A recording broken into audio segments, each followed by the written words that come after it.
Howdy. Thanks for listening to Let the Movie Speak. Before we get started, we'd like to ask a favor of you. It's a simple favor. If you could just rate and review our show on Apple Podcasts, Spotify, or wherever else you listen, that might help other ears get into our ecosystem here and hear another episode. Anyway, enjoy the show. The very brilliant agent of a certain foreign power is on the point of obtaining a secret vital to your air defense. An enormously important secret is being taken out of this country by a foreign agent. There's a man leaving the country tonight with something. I'm just about to convey some very vital information out of the country. Have you ever heard of the 39 steps? No, what's that, a pub? What a masterpiece.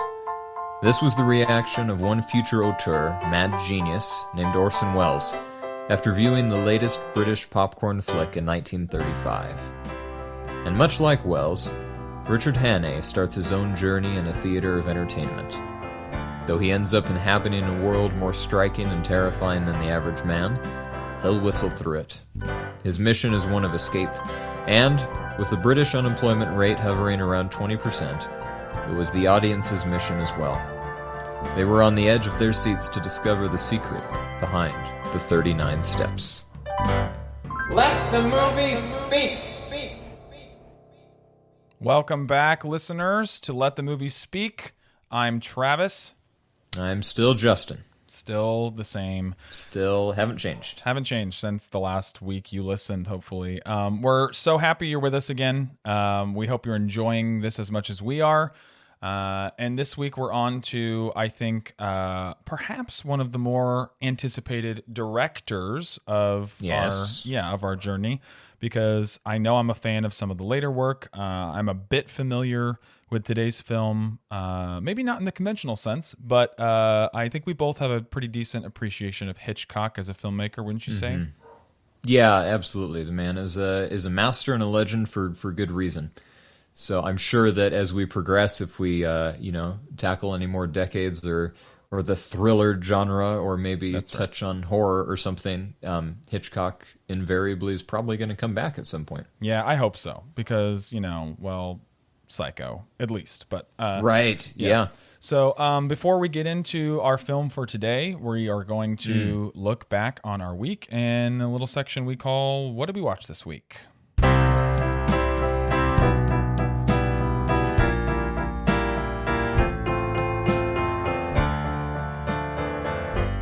Okay, I'm going to start us this week because normally I throw it to you. Oh. I'm sorry. Yep. I apologize, and at the same time, I care nothing about your feelings. Thank you, sir.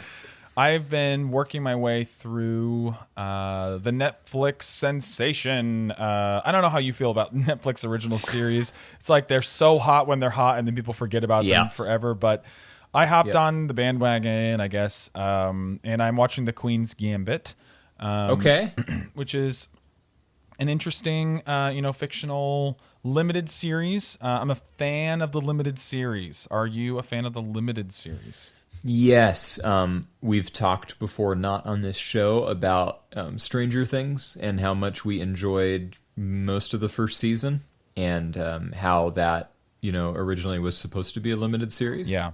As I recall, and it would have been so wonderful if it was. And to that show's detriment, I think it continued. I think it's still going on. Yeah, isn't it? The third season was more popular than the second, and the second more popular than the first. So undoubtedly, it'll get renewed. So The Queen's Gambit is a limited series, so closed ended. At least I hope that remains true, because I think that's just in general more distilled storytelling. When you don't have to have that open ended. Audience demand creates more seasons. Generally, I think you get your best work out of your showrunner, your screenwriter, and all those people. So The Queen's Gambit, I won't speak to sort of spoiler heavy territory, but it's about a young chess prodigy orphan who grows up with a sketchy past, a rough upbringing, and finds her way into the one thing she knows how to do, which is basically become a master at chess. And this is a a period piece that starts in the early 50s, and most of it takes place in the 60s. So it's an interesting window into a little subculture of American society, certainly international society, but a lot of this is American characters.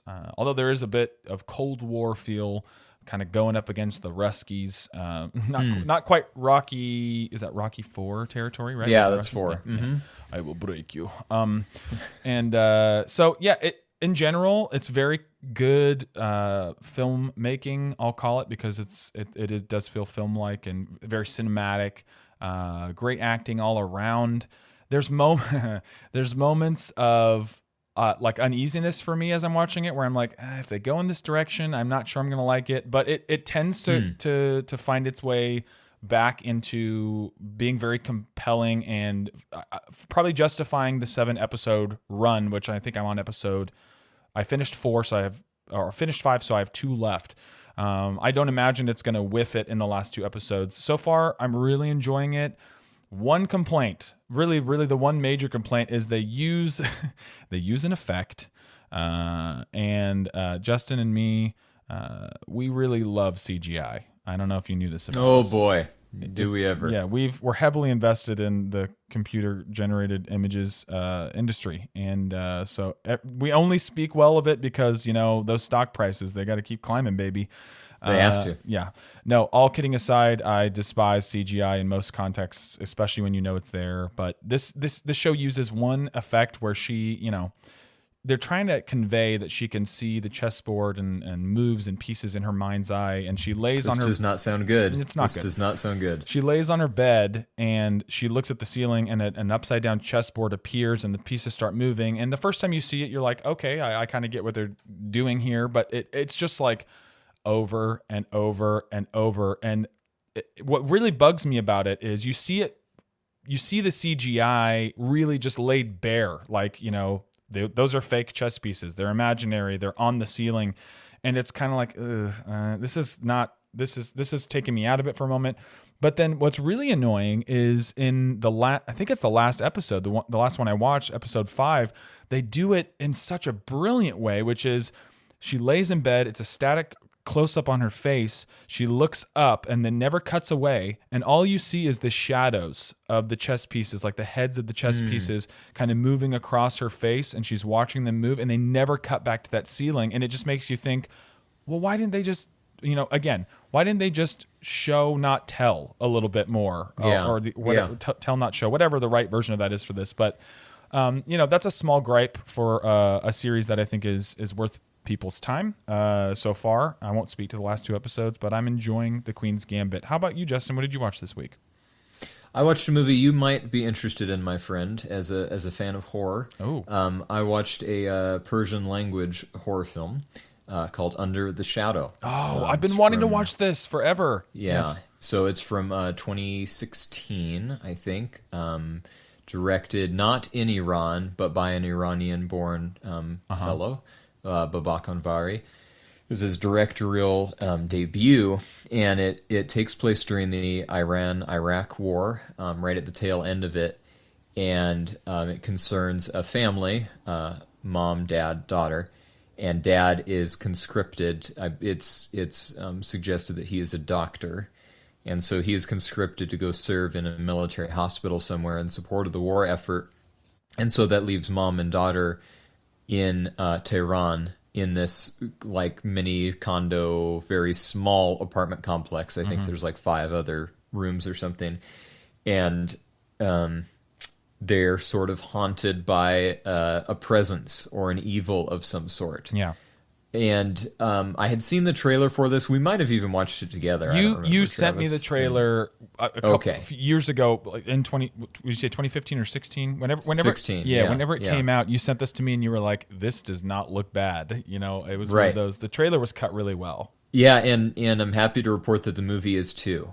Awesome. And I would have some very minor critiques, but they would go very much into spoiler territory, so I wouldn't want to do that, especially for your sake. But the sense of dread that is conveyed in this movie without trying to do a bunch of jump scares. Oh, that's the best. Yeah. really great. It's not that there are no jump scares, but they're earned. They're earned, and really it's more the terror of what is that thing, and by the time you kind of figure it out and you process it in your brain, then it hits you. It's that kind of dream or primal fear, you know, where it doesn't really make sense when you look at it or you see it in the dream, but you know it's wrong. Yeah. And then you realize, oh crap, you know. It's the Twilight Zone at its best there. That's no, it's a little similar to that. And also just a fantastic commentary, I think, on what drives people's fears and anxieties. About, you know, especially, I mean, take the story boils down to a mother being tasked with, she has to protect her child, and is she willing to sacrifice what's important to her to do that, or is she willing to accept kind of the reality of the situation that she's in? Yeah. While that's a really fascinating plot, and I would suggest checking it out. Did just want to mention too, it offers some really interesting cultural insights. This is a very subversive movie.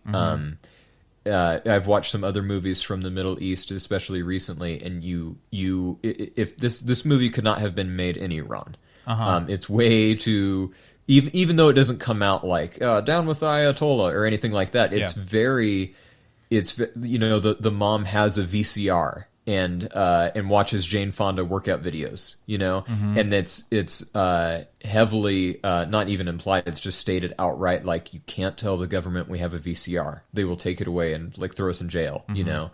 And so it's just really great. I think, especially as an American, I've never been to Iran, but just to get those kind of very specific sort of insights into the world and the you know, because in every age and every era, there's going to be people that toe the line with whatever power's in play. Yeah. And there's going to be the people that want, you know, freedom, or they want a different party in power, you know, whatever. And so, for multiple reasons, I would really suggest checking out Under the Shadow. That's on my list officially now. It's always been in the back of my mind, but I'm happy to hear that you enjoyed it, because if it's horror and it looks decent, I'm generally going to give it a go. But the trailer for sure, and I think even like the little piece of art that pops up on whatever streaming, is it on Netflix or? It's on Netflix, yeah. So that piece of art that pops up always sticks with me, and I'm like, am I ready for this tonight? And you know, it hasn't happened, but I'm excited to give that one a shot now.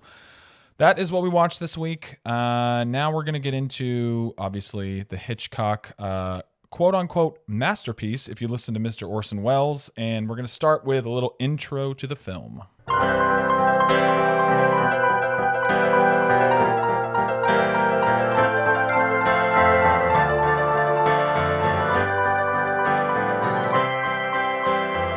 So let's get into the 39 Steps, 1935, regarded as one of Hitchcock's early masterpieces by some, certainly a classic by many. It's in the Criterion Collection, if that matters to you. Basically, this is a 1935 British film, so before Hitchcock made the transition to Hollywood. It was a novel, 1915, I believe, and yes. It has many adaptations. There's, I think, three film versions, a made-for-TV version, and a play adaptation that I have seen a couple times. And Gaumont British, which is the studio, was eager to get an international appeal going to their films. So this was sort of their first stab at how can we not just reach the British audience but the world, and for that reason they cast a couple well-known Hollywood faces. They got a director who they had a lot of faith in. The screenwriter even worked in close collaboration with Hitchcock, and I think before we get into the bulk of our conversation as far as quality of film and the story and all that stuff, it is worth noting that Hitchcock basically established the MacGuffin in film. And if you're not familiar with this concept, you are, even though you may not know it by that name. The MacGuffin is this idea of an object or a thing or a concept even that is put in place at the beginning. It's a great amount of importance is put on whatever this thing is, and it really is the central thing that the plot moves around or moves towards or moves because of. So more than anything, this film does that in a strong way. The title of the movie is the MacGuffin, wouldn't you say, Justin? Absolutely, yeah. In true J.J. Abrams fashion, Yeah. it is the box is proffered and wiggled and waggled in front of the audience's nose, and unlike J.J. Abrams, the box is actually opened at the end. That's nice, isn't it? And no shade to J.J. Abrams, except a little bit, because that's super annoying. Don't do that as a storyteller. Yeah. So that's what I have for background. Did you have anything else to add for context? I mean, do you have anything historically, context-wise, to kind of serve up what the environment for 1935 would have been like in Britain? Yeah, well, like we kind of alluded to with that intro, the interwar period for Britain was not a good one, kind of like for the rest of Europe. They were going through the Depression too, especially in the 30s. And I think we mentioned in the intro, unemployment's really high. Britain is rearming itself during this decade to try to stave off or hopefully discourage Germany from doing the same thing. Yeah. And so it is this, I do find it interesting. Well, I don't want to, give too much away, but the kind of, it's a spy movie, right? The 39 Steps in one sense. And so there's foreign powers at work, and you obviously know the British are involved, and it's never really stated who the other party is, specifically cut off. Yeah. Specifically cut off at the end. And I think that's really telling for kind of, in one sense, it's not important, right? And so I think you could make a case like, hey, they said, it doesn't really matter. Who cares? Let's not get caught up on that. But in another sense, I think it does speak to the really uneasiness that is lurking. It's only going to be 4 years before Europe is almost all invaded, and taken over by a very specific foreign power. So, yes, I think it's interesting that they specifically strike that nation's name from the record. Yeah, and I'll get into how that. Again, I think Annie said this last week. The subtext is made text in the play adaptation. So we'll get there in our section we like to call "What's It Saying?"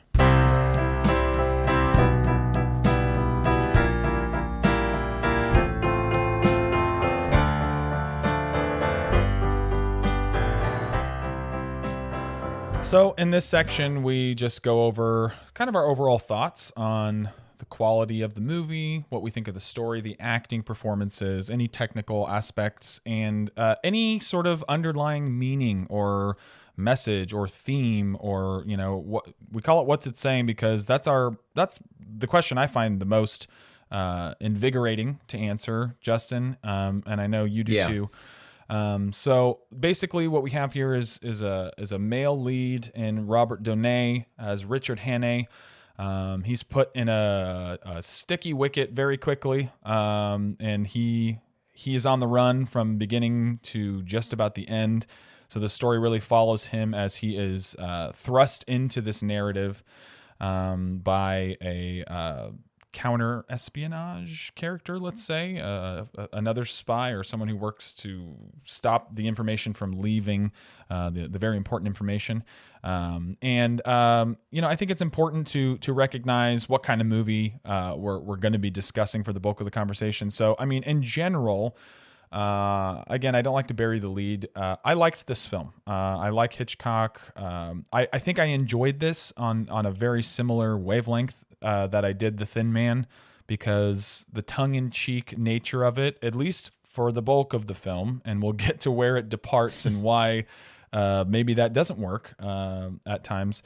But I found myself chuckling at the situations. A lot of the dialogue rings really well for comedic timing.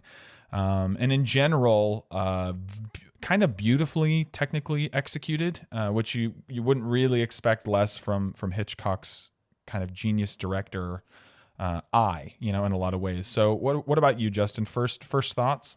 Yeah, it is a fun movie. I would agree. It's not shooting for the moon in terms of, although Orson Welles calls it a masterpiece, so I guess in one sense, it does have a lot of merit, but it's not a movie that is really designed to do more, I don't think, than let you have a good time at the theater. Yeah. And kind of kick back and have some popcorn and leave without thinking too hard or scratching your head.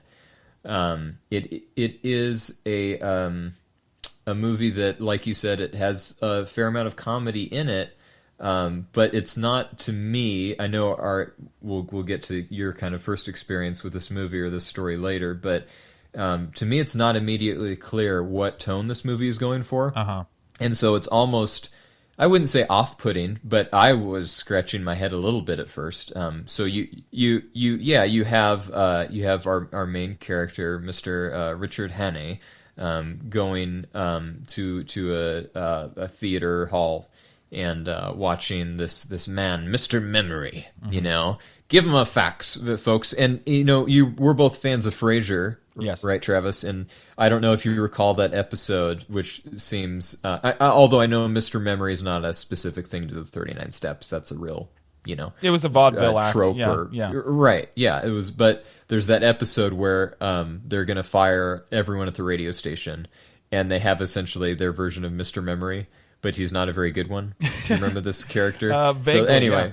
Yeah, that's what I was reminded of. But that aside, so this Mr. Memory guy is call out audience, give him a question and he'll be able to answer, and so he does, and then all of a sudden there's shots fired and people are fighting, maybe not in that order, maybe the fighting started first. And so as everyone's going out of the theater, and wow, don't we live in a different world, because even though it's done for comedy, you could not get away with this joke today, because it just would fall flat.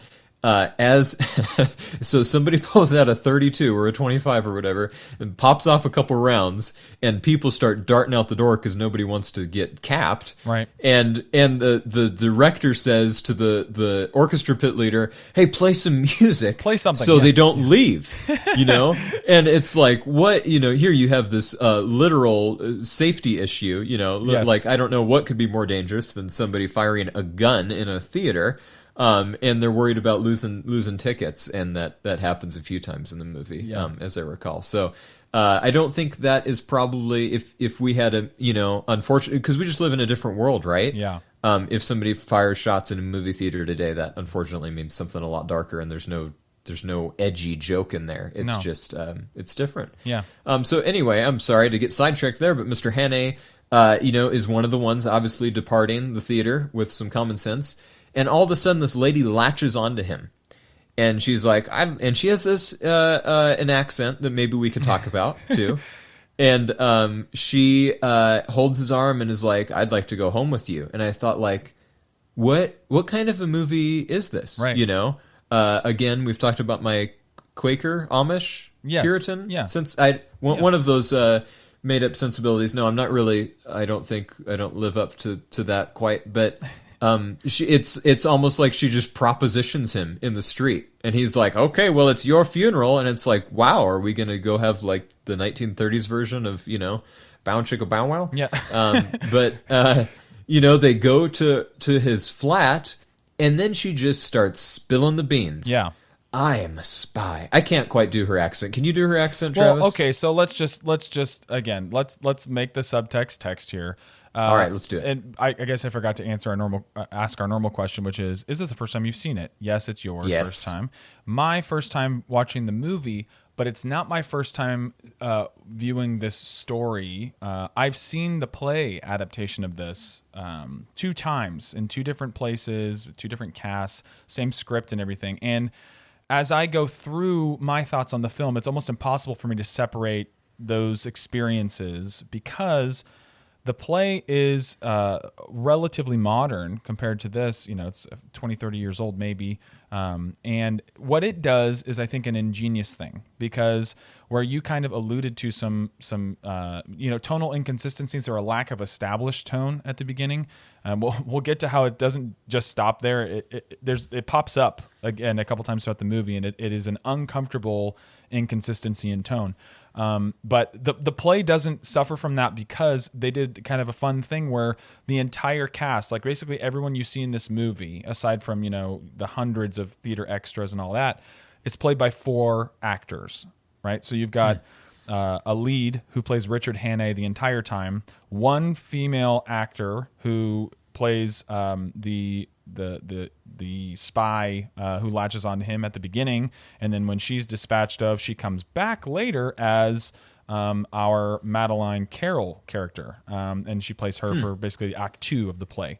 And then the rest of it is Richard Hannay, the lead in the play, and two guys who really, I mean, we use the expression wear a lot of hats, right? They literally wear a lot of hats. They're throwing on hats and coats and all kinds of different voices. And, you know, sometimes they're the theater, in the beginning, right? In the beginning, it's Mr. Memory and his henchman, his introducer, and the play starts, and you're the audience in the play, and one guy's Mr. Memory, and the other guy says, "Ladies and gentlemen, I introduce Mr. Memory." And they did a fun thing the first time I saw this where ask a question, please, any question, and the actor literally walks out to someone in the audience and hands them a cue card. And ask a question, and the question is, it's one of those questions that gets asked at the beginning of the movie that he answers correctly. So the audience member reads from the card, how many pounds does a killer whale weigh, or whatever, I don't remember what it is. And then he answers via the script, and then there's another line for the audience member to say in response to that. So it's a fun interaction thing. It's a really creative way of taking this story and thrusting the audience into it in a little bit of a meta way, breaking the fourth wall and whatnot. But all that to say, all the comedy that you like from the movie is pervasive and consistent, and it really just the whole play rides along those coattails. So when I'm watching this movie, I kind of know what's coming. The plot is essentially the same. One thing that the play brings to the surface, the thing that is, I think, like you're hinting at in the movie, is very strongly hinted at, is that our female spy is German. She has a German accent, right? Just a little bit. Yeah, and they never talk about Germany as a threat or anything. They never even mention it, and it's specifically cut off in one of the final scenes. But in the play, that it's pretty clear that the governmental power after this information is Nazi Germany. So all that to say, I understand your initial reaction from the story and the way the movie presents it. I saw all that stuff, but I guess maybe I was more forgiving of some of that because of my experience with the stage play. Yeah, I think that's totally fair, and more's the pity for poor pitiful me for not having that kind of exposure. I think I would be curious to know.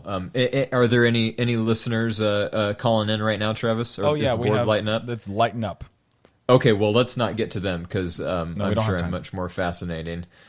Strict time limit. But yeah. Oh, right. Yeah. So I think objectively, at least from my perspective, it is hard to tell what the movie is doing. I took it for more of a, even though there's some elements of comedy in that theater in the beginning, they feel very situational as opposed to just setting the tone for the whole movie. It's not laugh out loud funny there. It's not right. It's just people being people, kind of funny. That's right. Yes, I believe that person would ask that question in the theater. Yes, I believe they would make that remark. And so when they get to his house and she just exposition dumps this these state secrets essentially, and these men are trying to kill me. It's done in such a frank way that it's what is the? I think you as the audience member understand this lady's not lying. Yeah. Obviously Richard Hannay doesn't, because he's a normal person within the invented world of the script. He doesn't respond quite that way at first, until she shows up with a knife in her back later in the night. And then he realizes, I guess it's really going down. Yeah. But frankly, the humor here, it does work. Just about all the humor that they go for, in my opinion, does work. But it is secondary to the espionage story, which sounds a little bit different than how it's done on the stage, and I think that's based on what you're telling me, it sounds like the stage version probably succeeds a little bit more because of that. I think it would have frankly made a slightly better movie. Sorry, Orson Welles, don't shoot a thunderbolt at me or whatever you're doing with Zeus up there. Yeah. But it's just because it does commit to humor, But it's also a little bit weird that Hannay kind of goes through this movie, and even though he's on the run, he hasn't slept for days. He's trying to clear his name because he's accused of being murdered. He's accused of being murdered. That makes sense. Hate it when that happens. They think he murdered the German counter spy or whatever. But he like whistles through the movie, and everything's kind of just like, well, it'll all be fine, darling. Mm-hmm. And it's like, well, again, the tone is just a little. It's not terribly consistent in that regard to me. Yeah, I think it wants to be. I think that's a valid criticism. I think one thing I noticed, aside from tone, that is pervasive in a good way throughout the movie is the visual style and the absolutely technical execution. I think we both have a deep admiration for some of the creativity in the camera work for these, almost 100-year-old movies that do things, more deftly than a lot of the conventional, movie by committee kind of stuff we see a lot of the time. There's some early examples of that in that theater sequence. There's a great Dutch angle of like the guy introducing Mr. Memory. It's just short and for emphasis and gives it a little weird feel for just a second. And then there's a dolly shot that backs its way through the crowd that gives you like a sense of space and just movement. The close up of the gun is really fun and interesting too. Yeah. And then when you get to his apartment, there's this great zoom out, like the phone, and then it backs up and backs up and backs up. I would say like overall, the thing that carries this thing through visually is just like Hitchcock, man. He is on his game. Like that guy, he's got an eye for just shooting things in a way that nobody else would do until people started aping his style, later on. Mm-hmm. So let's get to some of those other sequences. So we get Richard Hannay in a bind here, and then he's on the run, and he ends up on a train for a while. And there's a good moment with some secondary characters that I think we both found really enjoyable. And in general, I think this movie has some really enjoyable, fleshed out, well acted secondary characters. But the women's underwear salesman on the train is put a pretty girl inside those, and she needn't be ashamed of herself anywhere. It's like, and what does the guy say to that? Something like, "Bring it back to me when it's filled." Yeah, that's great. I mean, they're kind of smarmy. It's like guy talk or whatever. It's not like admirable, but it's very believable, and it works. And visually in that train sequence, I love the way that that small confined space, when the cops do come on board and they're looking for him, is used, and he's going from one compartment to another. He tries to get out of it. I love this moment, and we'll probably talk about male-female dynamics a little bit here, as always seems to come up in these movies from the 30s. In a way that it should, but he starts his hiding in the train by jumping into a train car and just planting one on this strange woman that he doesn't know, and then to his credit, not that this justifies that, but he apologizes and says, tries to explain himself. But I love that immediately the cops come in, and she doesn't even really think for a second. She just says, "This is the guy you're looking for. This is Hannay." Right. That's a little different than the romanticized version of that we might see in something else, where that happens, and then she's starstruck, and oh no, you're not looking for him, and then they fall in love immediately. Like, I like that doesn't happen like that. I do, and I feel like that is not just a story or a narrative decision, but it's directorially done in such a way that every time Hannay innocently and honestly tries to say, "Hey, look, this is what's going on. German spy lady came in my flat. He got stabbed in the back. Now I'm just trying to clear my name. I got to get the secret out to somebody." It's all true, but I don't know if it's just because of my personal experience in working with people that lie, but it all sounds like a cockamamie story somebody would make up. Sure. Right? And I don't just mean that on its own merits, as if like you just read the words on a Microsoft Word document. The way he presents it, it's like there is no way to tell if this guy is telling the truth. Yeah. Because it's just boom. Here you go. Here's frantic, some shotgun, some verbal diarrhea. Yeah. What do you think? And it's like, no, you crazy person, get away. So I think to Hitchcock's credit, even though Hane is supposed to be sort of a sympathetic protagonist. Yeah. But he's not terribly, even though he kind of, makes his own way through the story and, kind of, oh, darn it, he's got some spunk, so he's going to be just fine. But, he also has no idea really how to navigate this world. Yeah. And so he sort of naively thinks, well, I'll just tell the truth, not knowing, well, that just makes you sound insane. Sort of like with the milkman, right? Yeah, exactly. He's trying to escape his flat, and the milkman's like, what's going on? And he does the dump thing, spy stuff. And the milkman's like, okay, I'll see you later, dude. And he's like, oh, that's not working. Actually, I'm having an affair with a married woman. And the guy's like, oh, good job, buddy. Why what do you didn't want to you do? say so? Yeah. Right, yeah. And, but I would agree, going back to that train sequence, I love it. The way that it's shot when he is running past all the cabins. I'm not up on my train car terminology, Travis. I'm sorry. Didn't come prepared. But there's all the like luxury suites, and he kind of runs on the side of them, right? So on one side you've got like the door to the exit of the train, and on the other side there's all these cabins, and in the middle just this little aisle. And they do a great job of just putting the perfect amount of people and crap in his way. So that it's just this really, it's not smooth. It's not necessarily pleasant to watch. There's no James Bond like parkour stuff going on a la Casino Royale.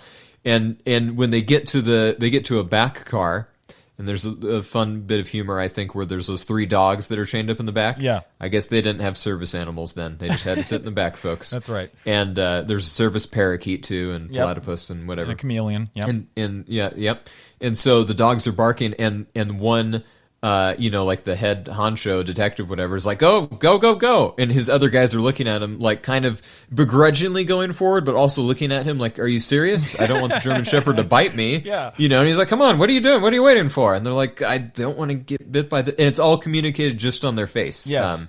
And it's well done. That's really good too. Yeah, I think I love, he goes outside on the outside of the train and then hops back in, like you said, which is, it may not be some sort of like high wire stunt because I'm sure it's green screen or whatever, but it all looks very like you said. It's not shellacked. It looks very real. And I think that speaks to how well his character is defined, right? Like we never know what Richard Hannay does, right? Am I missing that? So he's as far as we know, he's a journalist, he's a reporter, he works at a auto mechanic shop. He's a regular guy, right?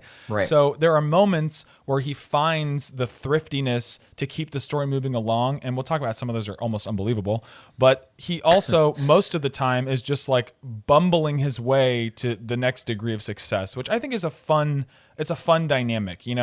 Some of that is unbelievable to plot hole degree. We'll get there, but I think we need to move into the next sequence to kind of move into that talk, which is he gets into the Scottish Highlands ?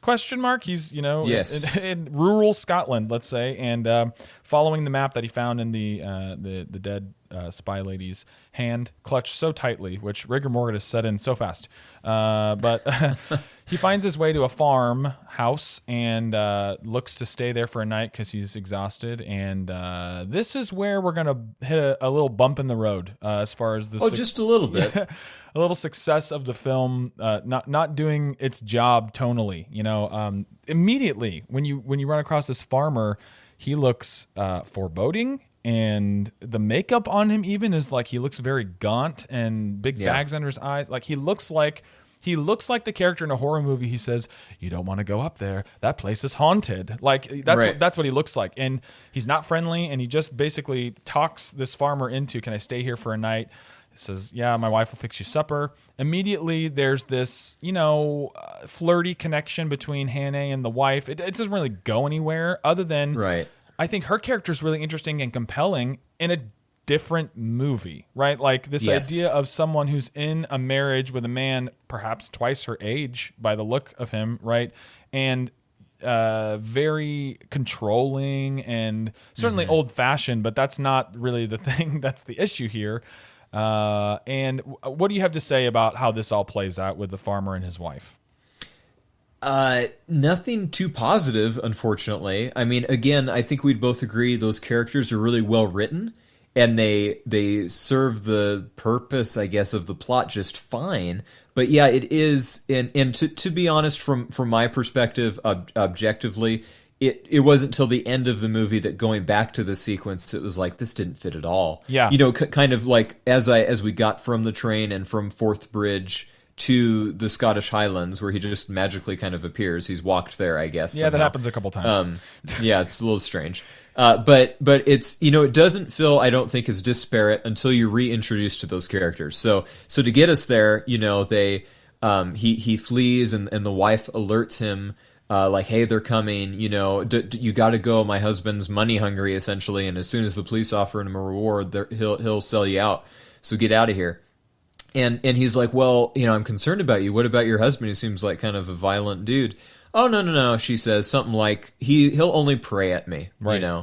And he's like, oh, okay, whatever. So she says, here's my husband's jacket. Get out of here. And so they flee after him using, what wonderful piece of technology did they use, Travis? An autogyro. That's right. Yes. We didn't think beautiful. we'd see one again, but I think this movie originally was titled The 39 Steps, subtitle Autogyro 2. Yeah, I think it's King Wesley flying it, actually. There's no way to tell. There's no way to tell. Really? Yeah, there's no close-up. So anyway, there's I don't exactly remember, Travis, maybe you do, when we flash back to that couple in the Highlands, but yeah, I remember. It's okay. So the farmer thing happens. They chase him. Okay, here's one of the plot holes, which is insurmountably stupid. But in a movie like this, which we've both given the ground to say, like, it's a popcorn flick. I don't think it, in a lot of ways, I don't think it's asking you to connect all the dots perfectly. It's really just wanting you to have fun along the ride. But some of this stuff is you can't look over it. The farmer literally says, you can't go to Alt Nan Shalak because it's 14 miles. Okay, except for that when he runs away from the police, and like he just appears in Alt Nan Shalak. Yeah. And actually, I think he says it's 40 miles. Oh, so, okay. Well, that's even better. Yeah. Just a little nightly jaunt. Yes, so he gets to the professor's house, and this is the man that the counter-espionage woman alluded to with a missing top joint on his pinky. He finds that out pretty quickly. The professor ends up giving him a very quick ultimatum, let's say, right? Like, you can either shoot yourself with this gun, or I can kill you for you. I do think there's a good piece of dialogue in that scene where the professor locks the door and he wants to have a private conversation. The wife knocks and opens the door, and the professor's already holding a gun on this guy. And she says, "Oh, will Mr. Hammond be staying for lunch?" There's a gun, and he says, "I don't think so, dear." That's kind of fun. But it's right after we think Hannay has been killed, right? Because he gets shot. We have that kind of blur to black, and it's like, well, I guess he's dead. And then it cuts right back to the farmer and his daughter. And I'll let you pick up the story from there, Justin. Yeah, well, the farmer and his very young wife, and he's like, hey, honey. Not really, but the gist is, hey, darling, where's my jacket? Yeah. And she's like, oh goodness, I'm sorry, I think I gave it to that dude that was staying with us. And then the camera pans away from them, and you just hear, like, euphemisms or whatever for the 30s, you worthless woman, and then slap, slap, punch, punch, and she just screams off camera, and then that's it. That's it. And we never see them again. Never hear from them again. And so I think that is probably, I don't know what your take is, Travis, that's probably the biggest issue of tonal disparity or inconsistency in the movie. For sure.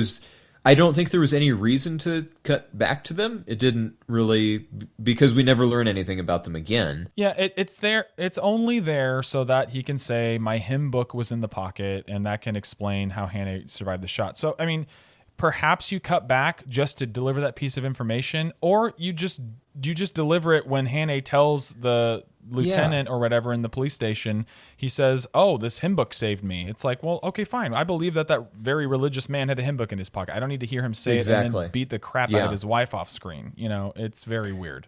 And maybe there'd be an interesting point. I guess that would be kind of our more negative take. But in the more glasses half full spirit, it is common in the 30s, 40s, 50s, 60s even to show domestic violence and try to play it up for laughs in British and American things. Yeah. And to this movie's credit, it is very obviously not a laughing matter. No. This young lady, his wife is, Hannah and her have this very kind of short conversation. And she's pining, obviously. She's from Glasgow, I think, right? And so she really misses the city life. She's out in the middle of nowhere with this dude, and we don't really know why. But it's not, nor does that matter, I don't think. But, she's asking him, like, oh, do all the London women paint their toenails, And so he tries to give her, insight into, modern day city life, whatever.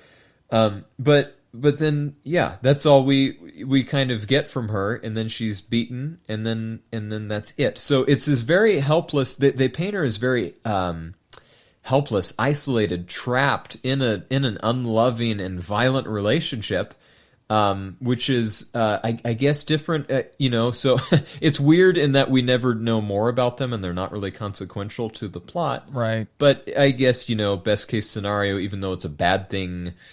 In general, at least the movie is not trying to make light of that. Yeah, and I think there's something there, right? If you just take that story, that subplot, and set it aside, right? I'm thinking through this now for the first time. I think this is a story of a fundamentalist, rural man. Like, they make a point, and I don't say fundamentalist just flippantly, right? They make a point to, like, he says like, we must pray now, and then his prayer is like this cold, unloving, uncaring, robotic kind of a thing. She specifically says, no, he'll just pray at me. He has the hymn book in his pocket. So if they're trying to say something about, like the cold, dead version of religion that doesn't, bear any real good fruit. Yeah, like maybe there's something there, right? And I think her arc and her character are very well defined and written and acted, especially in her final exchange with him, where you just see that look on her face when he runs away, like, well, that might have been my only shot to get away from whatever hell this is I'm living.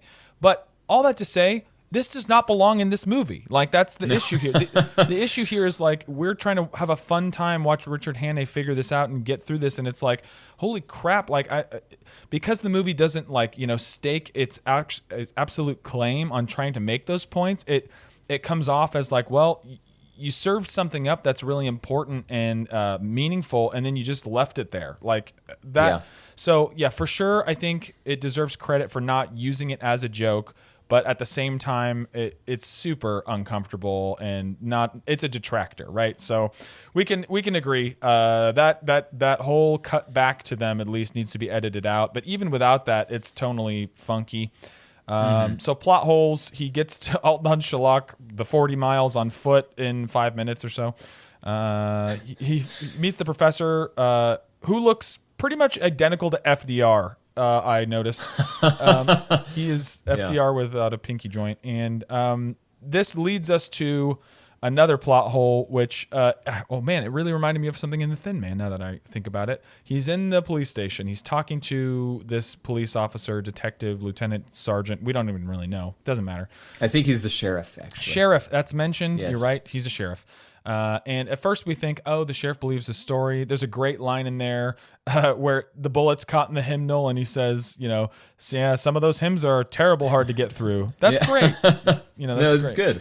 But and without going any further, there is it not a bit of another plot hole? Even though they try to kind of clunkily explain it away with a couple lines of dialogue, we see him shot dead. He's in this guy's house. And the next thing you know is just in the sheriff's office. That's nonsense. Look what this guy did to me, sheriff. He shot me and right in the hymn book. Yeah, and he just says, like, well, when they were in the other room, I stole his car. It's like, what? Like, yeah, that's a huge hole. And then it leads right to, it's like back to back to back. It jumps through some ridiculous hoops, right? Like, he gets to Alt-Nunchalock, he gets shot, somehow he escapes, and then he's in the police station. There are like 6 cops just like on him, Yep. 6 big cops ready to arrest him, and he just somehow ends up with one cuff on his hand and jumps out the freaking window. Like, that was another one where I was like, there's just no way, But if you forgive those things so we can keep moving, which is, I think, the intention here, it leads to another sequence where I think the situational comedy, in my mind, really reaches its apex. This is one of my favorite moments in the film. I'll call it the assembly hall sequence because that's what it's called when he sneaks in. He sneaks in and these people are like, "Oh, thank goodness you've come." You know what I mean? It's sort of this classic setup of like almost like the actor's worst nightmare where he doesn't know his lines. Right. And there's just a bunch of things great back to back, right? Like he has to be brought up there to introduce someone for which he knows nothing about. That's great. The guy who introduces him speaks so incredibly softly that everyone in the crowd is like, "Speak up, we can't hear you." Right. And like he just keeps talking at no decibels, which is just a weird, quirky thing. The cuffs are constantly on him, so he has to keep remembering and sticking his hand in his pocket. And then the freaking vagaries, right, that he spins together to get this crowd whipped up. He even he mispronounces the politician's name or assemblyman who's running or whatever. It's like Macquarie or something like this, and he's like Mr. McCrocodile, Right. And I just love how there's just a moment of political commentary here, right, where he's like he can say things that are nonsense and mean nothing, that are empty, vapid. Like I believe in a world where everyone deserves a fair shake, where everyone can get a leg up, where every man deserves his due, and it doesn't mean anything. And the crowd's like, you know what? Yeah, and that there's a great like human moment there, where it is, and him when he becomes Captain Fraser or whoever the real speaker is supposed to be for the moment. I enjoy that his whole, before he gets to that kind of crescendo of, do you want a square deal or whatever, and whips them into a frenzy, or at least into Scottish applause. Yes. His whole prelude is completely the truth. And he's not, and I don't mean that in the sense that he gets up and is like, well, my gosh, guys, just a couple days ago, I was in my flat. It's not a Seinfeld thing. Yeah. But he essentially just, in a kind of oratorial way, says, I didn't even realize the chairman was talking about me, and so I'm sorry that it took me a little while to get up here, and that I'm delighted to find myself here because I know that as long as I'm talking to you, I'm saved, And it's completely the truth, but the people are just like, yeah, okay, this guy's talking some sense. Sounds good to me. I think I would exactly agree with your point. Unfortunately, that is a kind of timeless political commentary. Yeah. They just they say what gets people's emotions going. And he who promises the most and gets the most applause generally gets elected. Yeah. And so, that leads us into let's say the final act of the film, which takes place with another female. She is the female lead, but it's interesting because she doesn't really show up until the last half hour or 35 minutes of the movie. But she plays a really big part, and they end up, things happen. They end up handcuffed to each other, led off by some quote unquote police officers who need to take them downtown for questioning and identification and whatnot. And Hannah is immediately suspicious. They're already handcuffed together. They need to make a break for it. There's a great line where they get stopped by a flock of sheep where he goes, "Oh, it's a whole flock of detectives." Yeah. That's fun. Yeah. And then they end up stuck together in many ways. They run through some Scottish fields and find their way to a little hostel motel area. And I will say, like, as we get to the end of this story and sort of wrap up the middle section here, I love the interaction between these two, the charisma. Both actors are on their game. There's a recurring bit where he keeps whistling and she's just annoyed by it and she doesn't believe him for the longest time.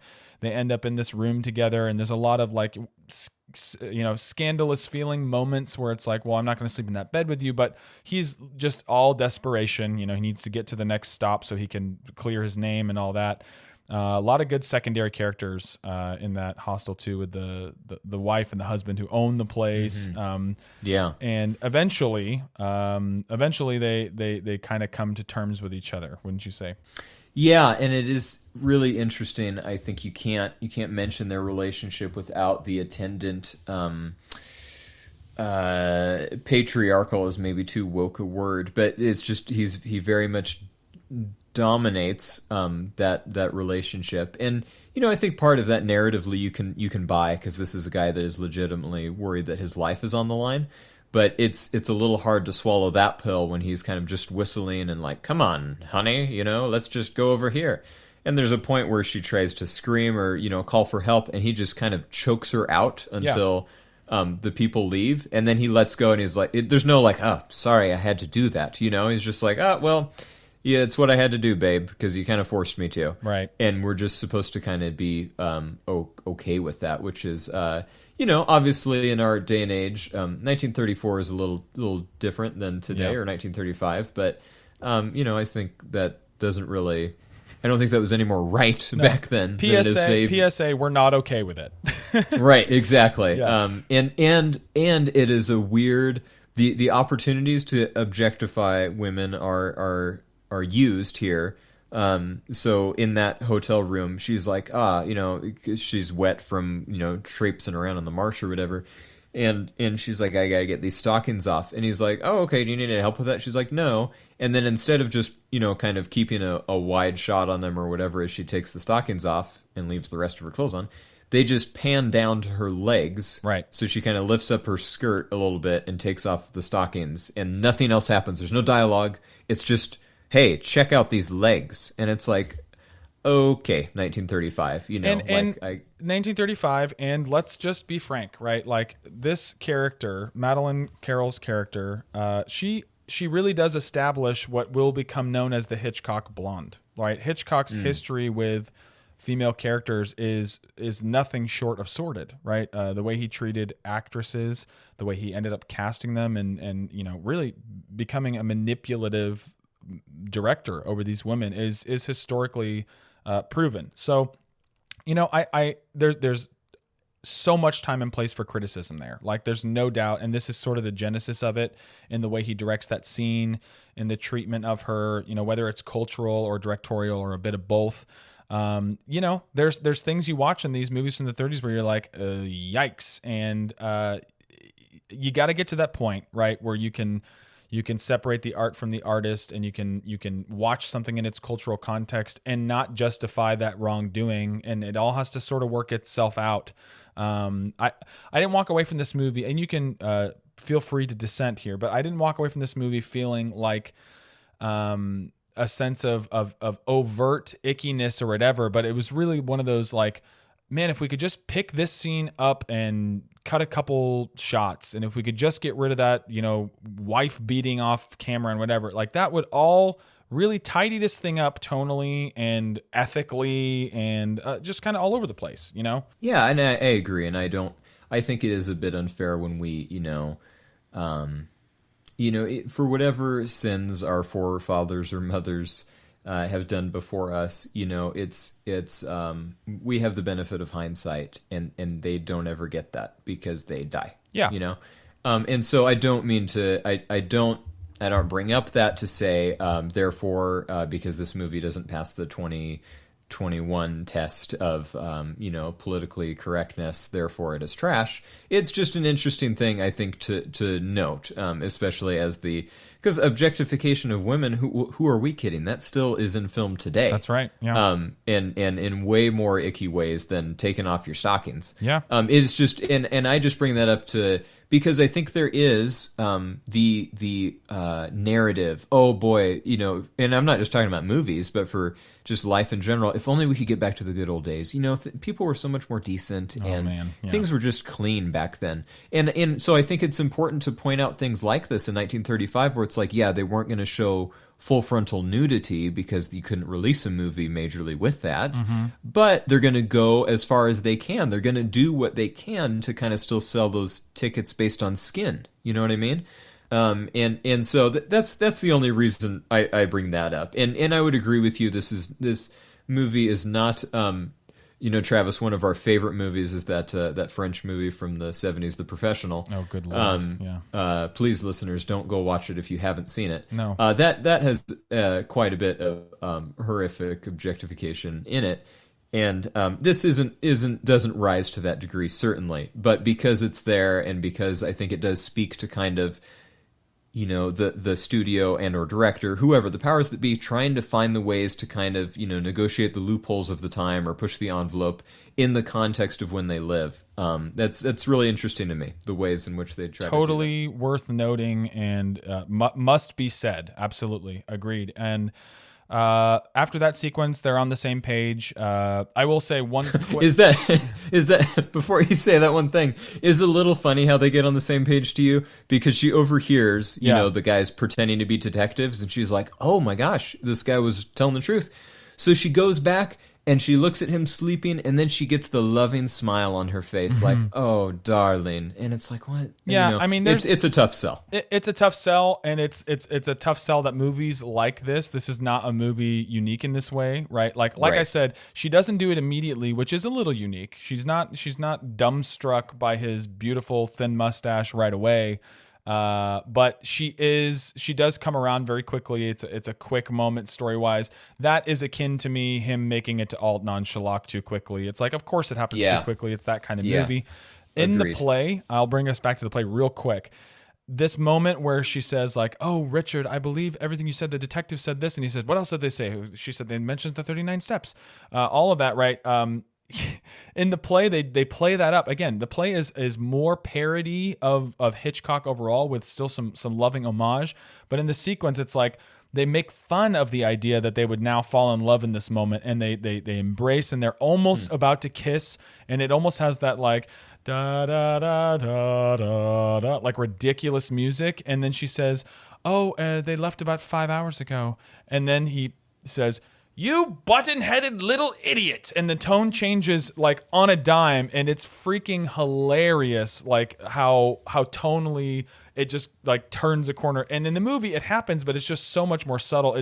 It's not like funny, it's just like, oh, well, he's mad about it, So again, I think there's a time and a place and a staging and a medium in which this story can be, you can squeeze all of that like self-evident, self-aware comedy just a little bit more effectively. But they have to end up back at a theater hall, right? I mean, this story does the Palladium. At the Palladium, the London Palladium. And it's a nice bookend style, I think clever piece of storytelling. They end up at the Palladium. They don't really know why they're there, but they know that that's where the mark is, right? That's where the professor's supposed to pick up this person to take out of the country to his country. And in the play, by the way, when the professor confronts him, he literally reveals his missing pinky joint by saying, the 39 steps. It's like, okay, he's a Nazi. Like, it doesn't happen in the movie, but again, it's Germany in the play, and I think that's, again, hindsight being 2020, I think that is what they're hinting at here. And at the London Palladium, he finally figures out what that pesky tune in his head is from, and it is Mr. Memory, right? You want to talk about the last sequence? Yeah, so here we are with Mr. Memory again, the same Mr. Memory, and in true form throughout the movie, Hannah is whistling this tune just intermittently. And so he's back in the Palladium, and he starts whistling, and he's like, oh, golly gee, now I know where I've heard that from. It's Mr. Oh! And he just, has this light bulb moment. Yes. And kind of thankfully, I guess, for the audience, or else we would really never have a clue what was going on in this story. But in the last 3 minutes, they kind of wrap it up pretty succinctly. He realizes and explains to his female co-lead, oh, it's Mr. Memory. He's the guy that has the secret. Don't you get it? He can remember whatever, so they told him whatever the secret is, and now they're going to try to get him out of here.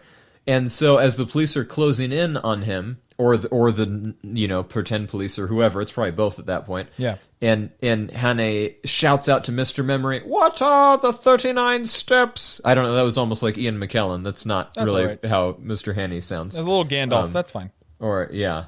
And okay, so it's just the way the movie is, right? Because it would take way too long for this to move kind of logically. But Mr. Memory answers, which to me is like, what?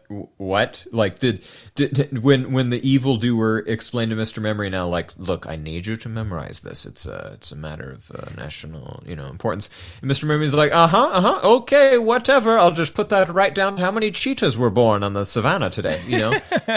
And so it's really, because you see Hitchcock's credit. He tells the Mr. Memory actor, like, hey, dude, when he asks you this question, this is the face I want you to have, Yeah. right? And it's a great face that he makes. It's all in one, like, oh crap, I know what you're asking me, and this is serious.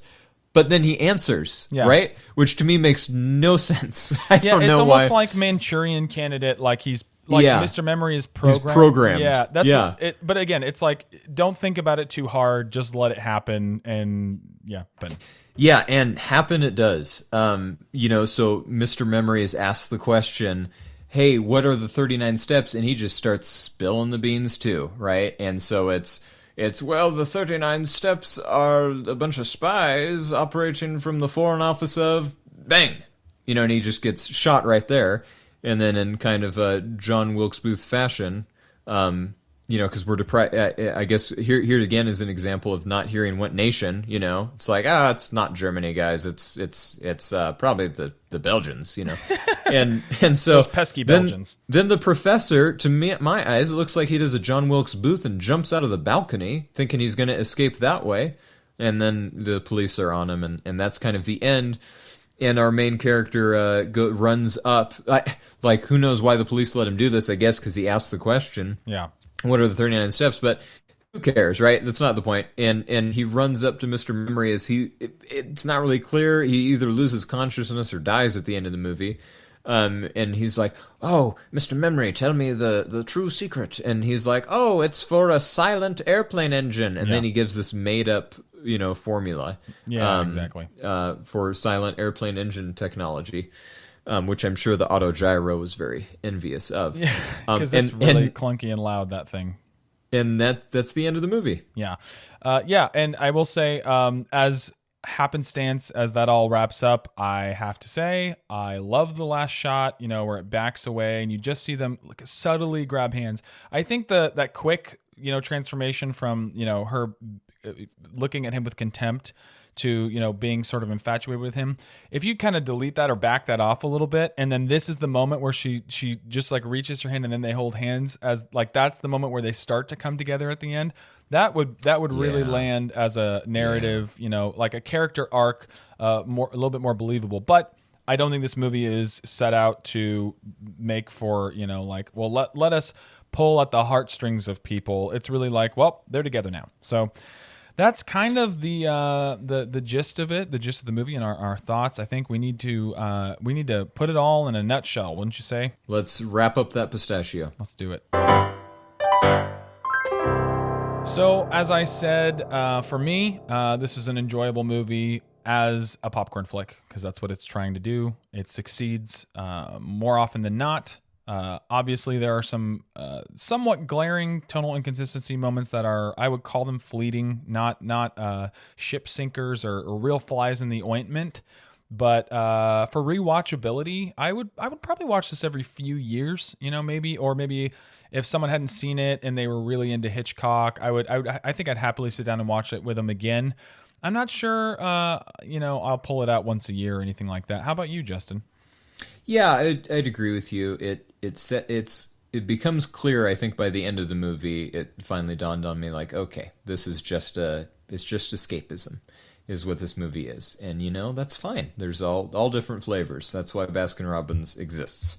And yeah, as far as rewatchability, I don't regret seeing this movie or anything, but I probably wouldn't seek it out to go watch it again unless a friend or family member or somebody wanted to watch it for some reason. And then I'd be happy to sit down and watch it again.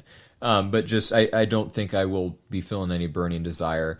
If you're going to want to watch Hitchcock, I can't imagine I would be like, North by Northwest or this. Right. It's like, I just feel like there's so many better offerings, even though this is a well-made movie. Yeah. I think Mr. Hitchcock's highs get much higher than this, frankly. Yeah, I agree. The bad news for you is you said if a friend wants to watch it again, we'll watch it again. And guess what? I'm your friend, and I want to watch it again right now. So, gosh darn it. Well, here we go. Let's retire to the couch, my friend. Okay, well, that was the first, but I'm sure not the last Hitchcock we'll be reviewing on Let the Movie Speak. Thank you so much for tuning in, everybody. Follow us on social media, Instagram, Twitter. Find us, Let the Movie Speak, LTMS Pod on Twitter. We got a French film coming up next week. Justin, you like French things. Oui, monsieur. So, yeah, really looking forward to this and to our guests for that one. That's right. Some more guests coming, and a very different movie from what we watched this week, if I have to guess. I'm excited. We hope you'll join us. See you next week. Au revoir.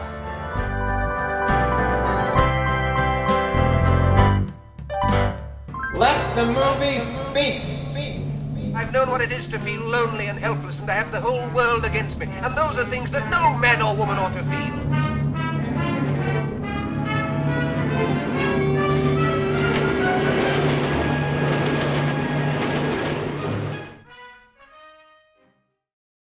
Hey, since you're still here and still listening, thank you, by the way, we'd like to ask an additional favor of you. We have social media. It's a thing on the internet, and all you need to do is find us on Instagram or Twitter or Facebook and like and subscribe. I know this is annoying, but we have to ask you because we want more people to hear the show. In addition to that, if you could rate and review us on Apple Podcasts, Spotify, or wherever you listen, we would greatly appreciate it. See you next week. Bye.